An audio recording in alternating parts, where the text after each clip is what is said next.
My name is William Robert Howell Jr. In the Army for 24 years. I had some pretty cool jobs that I did, for about 19 years. We all sit down at times, a lot of guys will be like, yeah, man, I got 2 tours in Onan province and blah, blah, blah. Man, I have no idea what. I think I got right around 19 combat tours. It's how you count them, you know what I mean? Injuries, let's see, I've been in 5 IED blasts. 1 of them I was dismounted. 3 helicopter crashes, or the Air Force calls them hard landings, you know what I mean? But no, they were crashes, when the helicopter flips over and shit, that's a crash to me. And I've been shot 3 times, and then that's not counting all the other quote unquote injuries of, falling down and twisting stuff and breaking stuff or whatever, And I got a bunch of shrapnel and dislocated my right shoulder, almost tore my arm off, broke my neck. Another place I got a bunch of my traumatic brain injury is from doing internal breaching. I worked a job where we did hostage rescue and direct action, and that's all we did. That was our job, period. For the first 4, 5, 6 years, I guess, we would stay in the same room as the internal breach. But then after a while, some doctors came and said, hey, that's too much overpressure. Y'all need to pull a room back. You know what I mean? But when you've been doing it for years, and you're like, oh my God, we call it getting your eggs scrambled. But I'm the nicest guy in the world, but I could go to 0 to murder in just, the drop of a hat, and that's not good. It's good when you're on the battlefield. It's good when you're in a gunfight or something, but when you're in Walmart, you really don't want that to happen, My shoulder, I've had like 30 surgeries where I've been put under anesthesia, and that's not counting like day surgeries. But I've had 30 surgeries where I've been hospitalized and worked on and all that good stuff. And I had 7 anchors put in my right shoulder like 14 or 15 years ago. And I've just been in constant pain the whole time. And I mean, I'm talking pain every day. There was a knot on my shoulder right here, and I thought it was a screw backing out or something. But Dr. McAllister felt on that, and he goes, man, that's a muscle. And I was like, what? And that muscle I know has been hard for 10 or 12 years. And it hurts every day. I mean, I couldn't even put my arm hardly horizontal, much less over my head. And now I can like move my arm all around. I can almost put my arm in the middle of my back. It's crazy what they did. Got my head, I've never been this clear-headed before.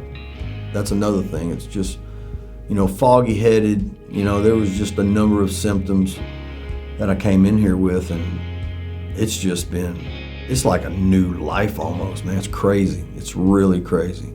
I hate to say the old cliche after the first day, but no shit, the first day we do all these evaluation stuff, but then the first day that Dr. McAllister worked on me, on my shoulder, I gained like 50 degrees of rotation after one time of him jamming in there and pushing and pulling. And he had found that my shoulder blade was fused to my rib cage, and he got all that ripped apart, which hurt like, I'm here to tell you right now, man, I know a lot of people that couldn't handle all that pain. Man, I mean, it was some severe pain every day. I just kept telling him, get it. Just do what you got to do, And I can move my arm all around now. It's crazy, man. My neck, too. I had my neck's fused. And for 14 years, my doctors have told me, don't move your neck. Well, I come here, and they're like, you need to move your neck.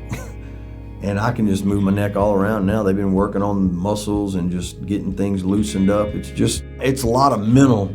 Mentally, I was like, I'm screwed for the rest of my life. But now I'm like, man, I can actually really do this. And I've been skydiving, riding dirt bikes and everything the way I was before. I can't wait to do it now. I mean, I did some over the weekend, but I can't wait to get going. If you would have told me that you could have put me in front of a computer or look at a popsicle stick and move my eyes around and say, man, that's gonna make you tired, I'd have said, you're crazy. But it does, man. It works your brain, the neurological and the physical. I can't say one's better than the other. They both did me wonders. But I've been to some treatment facilities, and they help do certain things, yes. But this place right here, Synapse, is by far the pinnacle of any kind of help I've got. You know what I mean? For me personally, for what I needed in my head and what I needed physically. See, I didn't know they were gonna do all the physical stuff. I didn't know anybody was capable of it. But it's just amazing, man. This place is amazing. To all the donors, big, small, whoever you are, thanks a lot. I just can't thank everyone enough for looking at me and going, you know what, we can help this guy. They told me that I could come here. I never asked, hey, can I go to Synapse? Can I get some treatment? I mean, I do speeches all the time. Nobody's ever said, hey, we could help you.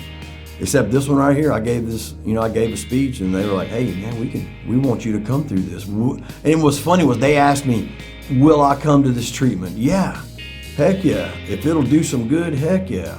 Well, I tell you what, if you're having any kind of problems at all with any type of PTS, if you're having any type of problems with your wife, your family, physical, you need to contact Defenders of Freedom. You need to contact Miss Donna.